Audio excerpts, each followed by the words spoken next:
আসসালামু আলাইকুম, সবাই কেমন আছেন? আশা করি অনেক ভালো আছেন। আমি একটু অসুস্থ আছি, সবাই দোয়া করবেন যাতে দ্রুত সুস্থ হই। আজকে আমাদের জমিনে হাল চাষ করা হবে, তার জন্য এই যে টিলার নিয়ে আসছে। এখন টিলার মনে করেন যে চাক্কা চেঞ্জ করতেছে। জমিনে হাল চাষ দিব, আমন ধান লাগাবো। এই জন্য মনে করেন যে জমিনকে সুন্দর করে হাল চাষ দেওয়া আছে। জন্য ভাইরা আমার আসছে। এখন প্রায় 3:30 বাজে, বিকেল এই সময় আসছে। এখন গাড়ির চাকা চুকা যা আছে মানে সবগুলা সেটিং মেটিং করতেছে, চলে যাইবে। এগুলো না লাগালে তো মনে করেন যে যাওয়া সম্ভব না। এখানে ডিম ভাঙছে, বুঝছেন, মানে ডিম ভেঙে গেছে অনেকগুলা। একটি লোকের ডিম ভেঙে গেছে। এখন আমি ভাবছিলাম যে আমাদের এই ট্রাকের সাথে মনে হয় ডিম ভাঙছে। পরবর্তী আয়সা দেখি না, ডিম ভাঙে নাই, এই এমনি ধাক্কা খেয়ে পড়ে গেছে। এখন এই যে টিলার ওকে, আলহামদুলিল্লাহ। এখন এই যে পানির ভিতর দিয়ে এখান দিয়ে চলে যাবে, কারণ যাওয়ার জায়গা অনেক কম তো। বুঝছেন কি জায়গার ভিতরে বা কি রিক্সের ভিতরে এখান দিয়ে চলে যাবে। আসলে কৃষি কাজ সব জায়গায় কষ্ট রে ভাই, শুধু এক জায়গা না। শুধু গরু পাললে কষ্ট তেমনটা না, কৃষিকাজ মানে জায়গা জায়গায় কষ্ট। যত কষ্ট করবেন ততই সুন্দর হবে। এই যে নিয়ে যাইতেছে, এই যে বাগের ভিতরে দিয়া সুন্দরভাবে নিয়ে যাচ্ছে। আমি ভিডিও করতেছি, তার মানে দেখতেছেন কত কষ্ট। কৃষক এমনি এমনি হয় না। একজন কৃষক, ভালো মানের কৃষক হয়তো বহুত কষ্ট করা লাগে, বহুত পরিশ্রম করা লাগে। আর আমরা কৃষকরা কোনো সময় মূল্য দিই না। মেন সমস্যা হলো এটা। তাদেরকে ওরকম মর্যাদা তো দিই না। তাদেরকে দেখলে আরো হেলা করি যে কৃষক গরু পালে, ছাগল পালে, ধান চাষ করে। অথচ আমাদের এই বাংলাদেশটা কৃষকের জন্যই অনেক সুন্দর শ্যামল। কৃষিকাজ যদি মনে করেন যে না থাকতো, তাহলে মানুষ 1 কেজি সবজি কিনে খাইতে মনে হয় আমার সঙ্গে 150 থেকে 200 টাকা দিয়ে। কৃষিকাজ আছে থেকে মনে করেন যে আমাদের এই দেশটা এখনো সুন্দর আছে। তারপরে অনেক মানুষ আসলে কৃষিকাজ ছেড়ে দিছে। আর কৃষিকাজ অনেক পরিশ্রম, আর পরিশ্রম সবারই দিয়ে সম্ভব না। আপনি এর কৃষিকাজ যদি করেন, তবে যেটা মানতে হবে, বুঝছেন, কৃষিকাজ যারাই করে সবাই পরিশ্রম করে। কেউ বলতে পারবে না যে আমি বৈশা বৈশা খাই। কৃষিকাজ এমন একটা পেশা, সারাক্ষণ কাজ করতে হয়। অন্য অন্য কাজ মনে করেন যে 1 মাস করছেন 2 দিন রেস্ট, বা 1 সপ্তাহ করছেন 1 দিন রেস্ট, শুক্রবার হলে রেস্ট।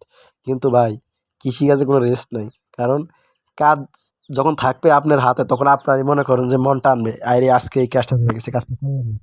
আপনার ওই সময় নিজের থেকে মনে চলে আসবে যে কাজ করতে হবে।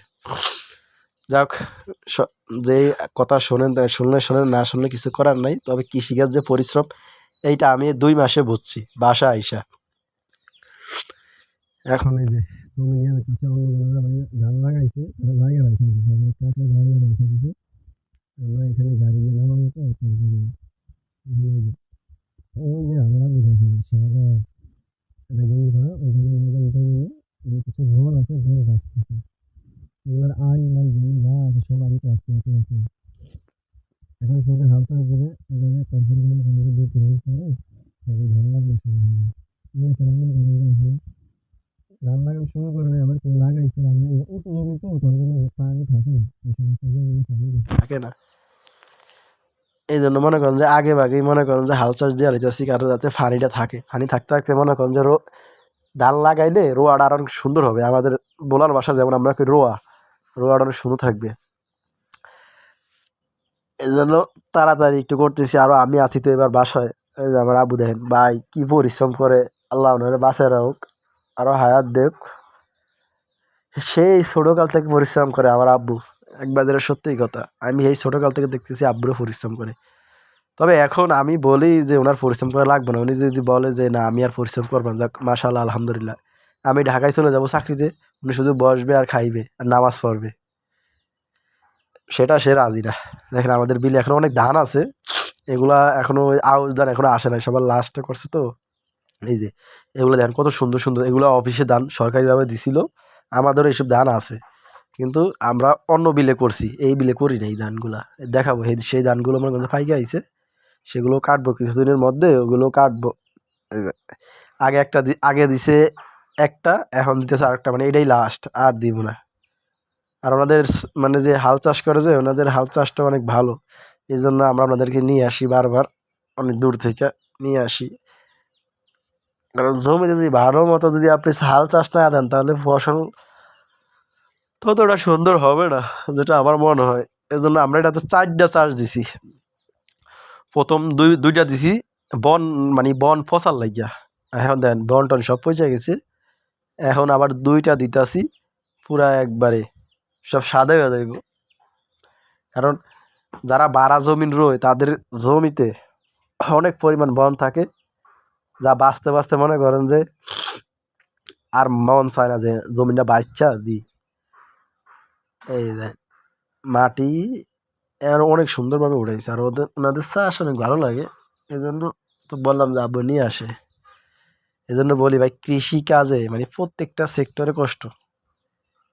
এই যে আমি যে শুনতে এই যে চারোপাশ আইল কাটছি, মানে আমাদের এখানে আইল বলে, আতাইল বলে বা আইল বলে, এই আতা যেসব কাটছি তখন একদিন একটা কাটতাম, কত কষ্ট কাটতাম। প্রত্যেকটা কাজেই কষ্ট রে ভাই, এমন কোনো কাজ নাই যে কষ্ট নাই। এখন এই যে আমি এটা চাষ করা শেষ, আমি চলে যাবো বাসায়, আর ভালো লাগতেছে না, বৃষ্টি আইতেছে, ফোনটা পরে ভিজে যাইব, পরে 2 টাকার ভিডিওর জন্য আমার লাখ টাকার ফোন। সবাই ভালো থাকবেন, আসসালামু আলাইকুম, যে যেখানে থাকেন।